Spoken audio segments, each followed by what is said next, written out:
Il y a des personnages de cinéma que l'on regarde, et puis il y en a certains que l'on accompagne.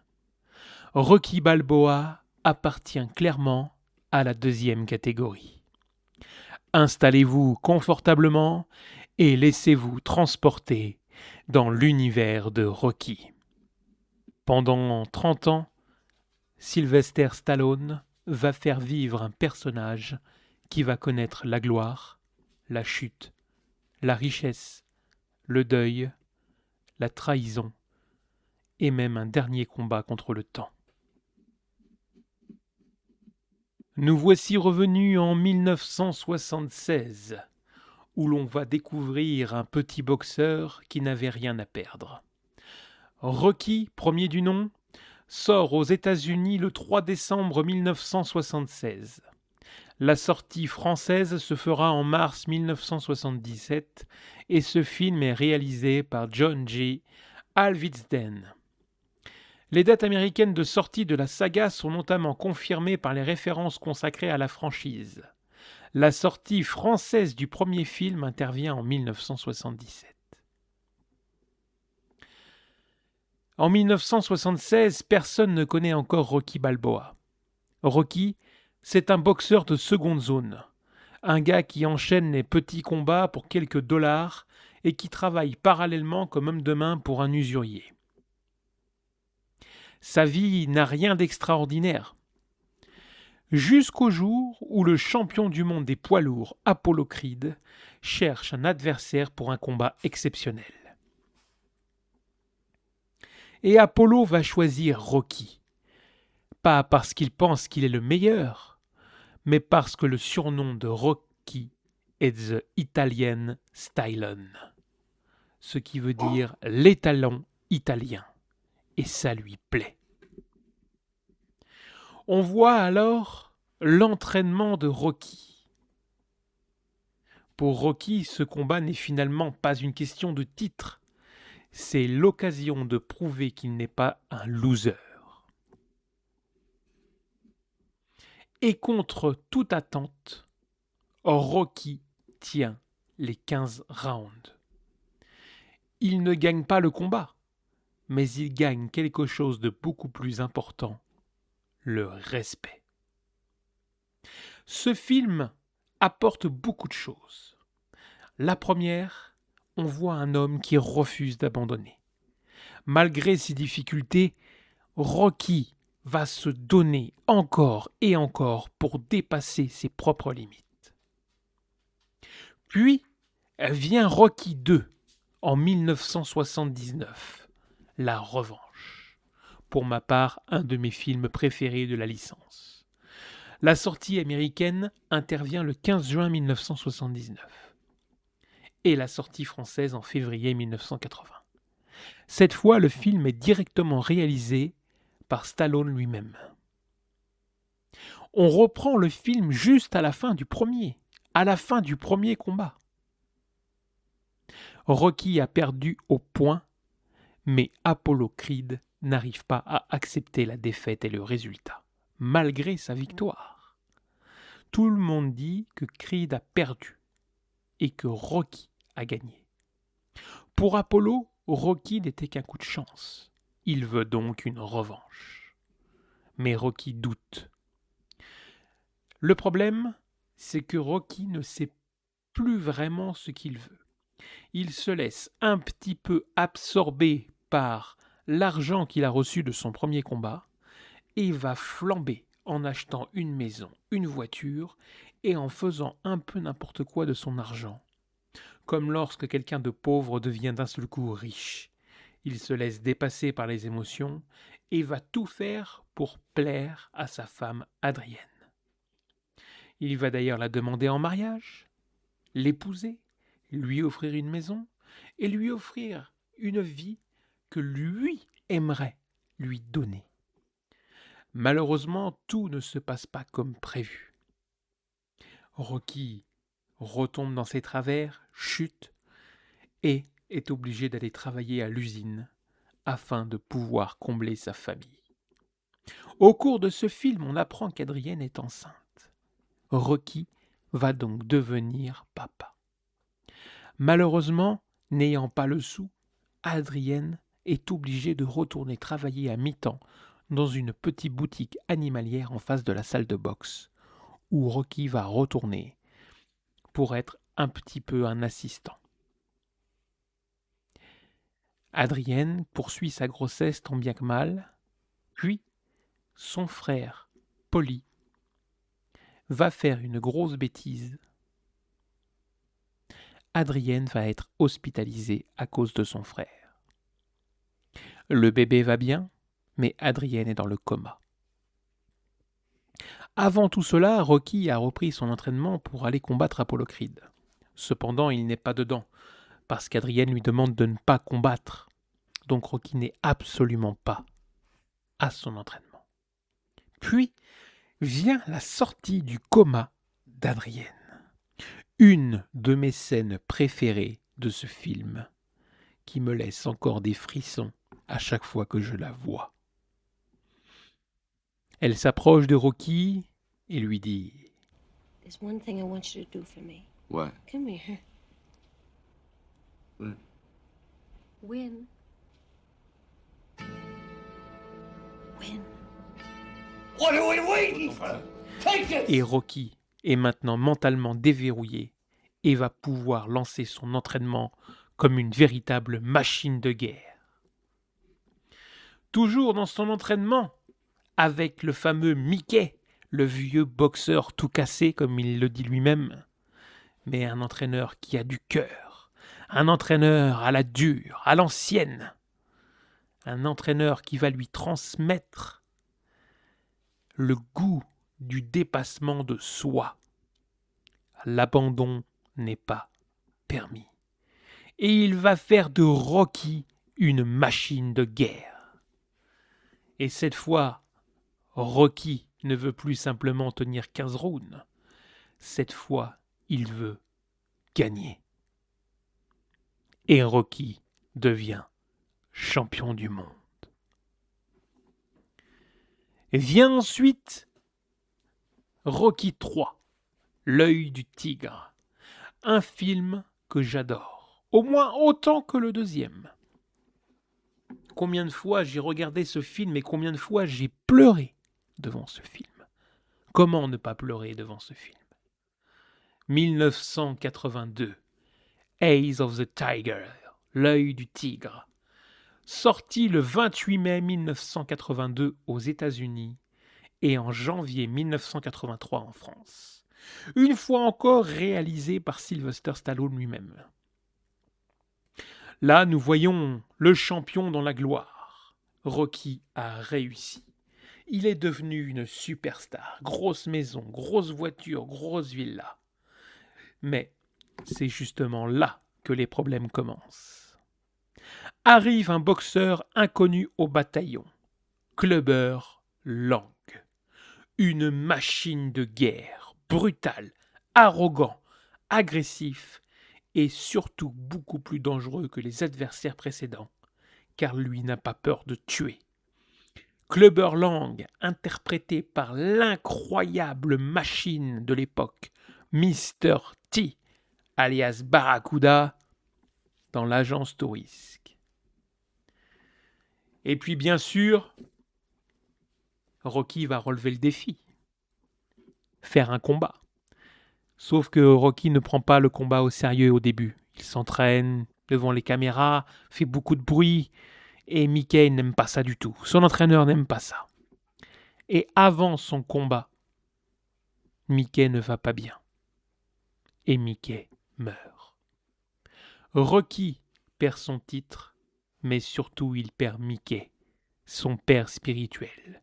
Et cette scène, mon Dieu, cette scène dans le vestiaire. Rien que d'y penser, j'en ai des frissons. En version originale, cette scène est d'une force, d'une puissance incroyable. Is it over? It's over. Hey,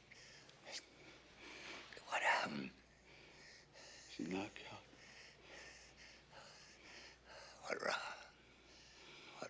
second one. I know it. That's good. We did it. We did it. We did it. You don't have to worry about nothing no more. Everything's gonna be okay, Mickey. You know? That we did it. You gotta get to the hospital, Mickey. You ain't young as you used to be, okay? You know, we did everything right. No, I did everything no, right. listen. We ain't done everything right. Listen, we got more to do. Nick, whatever you want to do, we'll do it, okay? I love you, kid. I love you. Nick? All right, Steve. Nick?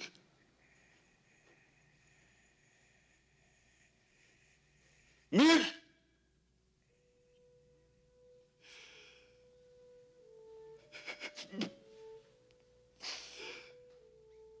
Nick!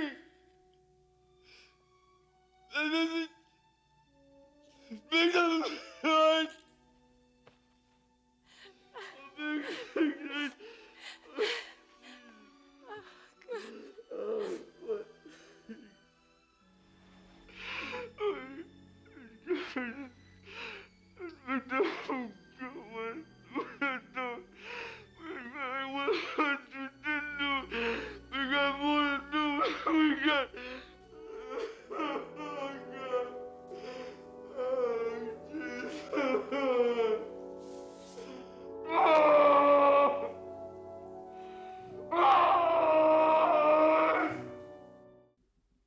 Mais quelque chose va se passer. Apollo Creed va revenir dans la vie de Rocky et va l'entraîner lui-même. À sa manière, à l'ancienne. Apollo lui apprend à retrouver sa vitesse, son instinct et surtout sa rage. Et bien sûr, Rocky retrouve Clubber Lang sur le ring et cette fois l'élève est prêt. Eyes of the Tiger et Rocky gagne. Nous voici maintenant revenus en 1985, Rocky IV contre Ivan Drago. Sortie américaine le 27 novembre 1985. Sortie française le janvier 86. Une fois encore, réalisé par Stallone lui-même. Nous voyons un nouveau boxeur, un Russe, Ivan Drago. Rocky III avait transformé Apollo en ami et Rocky IV va transformer cette amitié en tragédie. Voici Ivan Drago. 2 mètres de muscles, une puissance phénoménale et un discours aussi chaleureux qu'un congélateur soviétique. Petit insert d'humour, la légende, le mec qu'on pense et qu'on ne présente pas à ses parents. Tu vois, le gars qui te fait peur. Et Apollo, lui, va mettre en place un combat un petit peu spectacle. Sauf que rien ne va se passer comme prévu. Et Apollo va mourir. Et lors de la mort d'Apollo, Rocky perd un ami. Alors, bien évidemment, après la mort sur le ring de son ami Apollo, Rocky n'a qu'une chose en tête, se venger. Mais cette fois, le combat n'aura pas lieu à Philadelphie ou ailleurs aux États-Unis. Non. Rocky part en URSS. Oui, parce qu'à l'époque, ce n'est pas la Russie, c'est encore l'URSS, en pleine guerre froide, entre les États-Unis et les Soviétiques. Donc le film a un sens tout à fait particulier. Et Rocky se retrouve dans des conditions d'entraînement absolument atroces. Dans la neige, dans le froid. La course, la montagne. Drago, lui, dans un laboratoire, shooté aux stéroïdes, une vraie machine de guerre. D'un côté, la technologie, et de l'autre côté, un Rocky, à la dure, à l'ancienne, dans le froid, dans la dureté, dans les rondins de bois. Mais Rocky a trop de volonté pour abandonner. Et le jour du combat, Rocky va devoir encaisser comme jamais. Et lorsqu'il réussit à faire vaciller Drago, le public soviétique commence lui aussi à changer de camp. Et là, tout bascule. Ce film est beau. ce film est beau.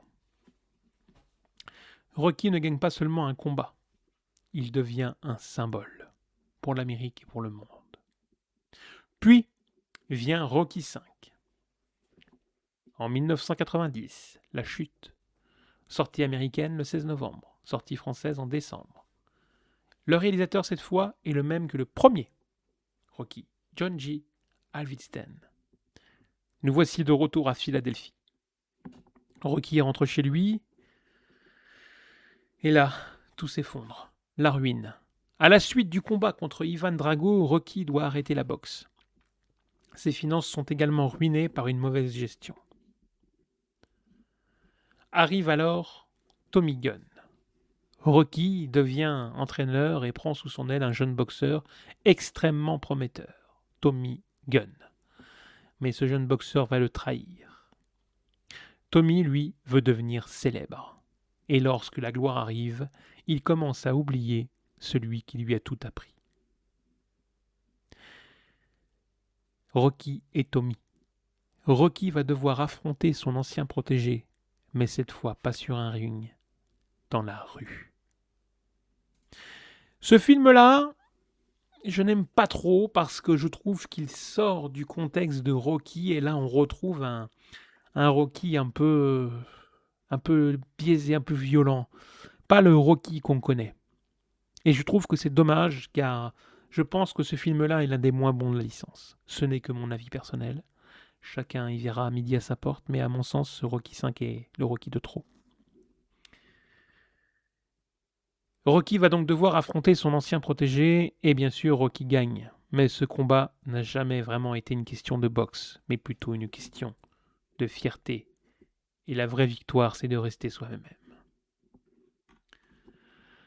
Pour les années 90, c'est fini.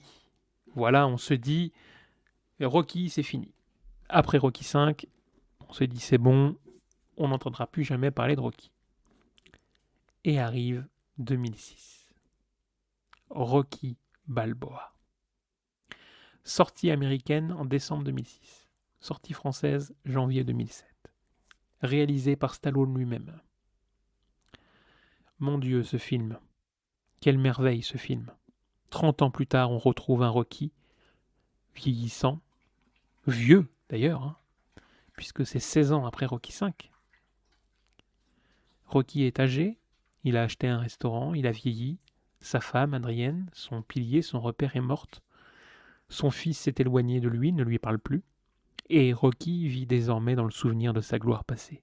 Il raconte ses histoires de boxe dans son restaurant et sa vie lui convient très bien. Une petite vie pépère, retraité à l'ancienne. On a toujours son beau-frère qui est dans les parages, toujours ce vieil alcoolique de Poli qui vient foutre son bordel de temps en temps. Et puis arrive un jeune boxeur du nom de Mason Dixon, un champion du monde invaincu. Mason the Lion Dixon devient la cible de critiques affirmant qu'il n'a jamais affronté une véritable légende. Une simulation informatique oppose Dixon à Rocky. Et contre toute logique, Rocky décide de reprendre les gants. Bien évidemment, sinon il n'y a pas de film. On retrouve un Rocky plus intime. Cette fois, il ne combat pas pour devenir champion. Il combat car il refuse de laisser le temps décider à sa place de ce qu'il est devenu. Il y a d'ailleurs un extrait que j'adore dans ce film. J'aime beaucoup ce film. Lorsqu'il part à Poli dans son usine de viande et qu'il lui dit « Je n'ai pas fini, il y a encore des choses à la cave. J'ai encore des choses à sortir. » Ce film est beau. Ce film est très beau. Il est puissant. C'est bien écrit. C'est magnifique. En version originale, c'est absolument génial. Et ce défi va le faire rapprocher de son fils. Et c'est là où c'est beau. On va retrouver un Rocky rouillé, vieux, et on va réintégrer l'entraîneur de Apollo Creed qui va lui dire « Tu es vieux, tu es rouillé, mais on va pas faire de toi une machine rapide, on va faire de toi une machine à détruire. Il va falloir que tes coups, ce soient des bombes, que chaque coup, ça soit une bombe. » Et le combat final arrive. Face à un adversaire beaucoup plus jeune, Rocky tient encore debout. Mais il ne gagne pas officiellement. Mais encore une fois, ce n'était pas vraiment le but. Le combat est magnifique. Le combat est magnifique. Vraiment, c'est à voir. Pour conclure, Rocky, ce n'est pas une histoire de boxe. Rocky, c'est un jeune champion superstar où ça parle de vengeance, de chute, de légende, du dépassement de soi, de remonter, de revenir encore et encore et encore et de ne jamais abandonner. Quand on regarde Rocky aujourd'hui, on pourrait croire que cette saga parle de boxe, mais pas du tout. La boxe, ce n'est finalement que le décor. On parle d'un pauvre type qui ne sait à peine lire et qui va réussir à atteindre les sommets, qui va chuter et qui va, ma foi, retrouver son équilibre dans les choses simples. Rocky, ça parle de courage et ça parle aussi d'amour avec Adrienne. Un amour inconditionnel pour cette femme. Ça parle de résilience, de la réussite, mais aussi de ce qui arrive quand tout s'écroule. Rien n'est caché. On perd tout. Et Rocky, c'est surtout l'histoire d'un homme qui refuse de se considérer comme battu. Parce qu'au fond, le véritable adversaire de Rocky n'a jamais été Apollo Creed, ni Clubber Lang, ni Ivan Drago. Son véritable adversaire, c'est le temps. Et c'est lui-même.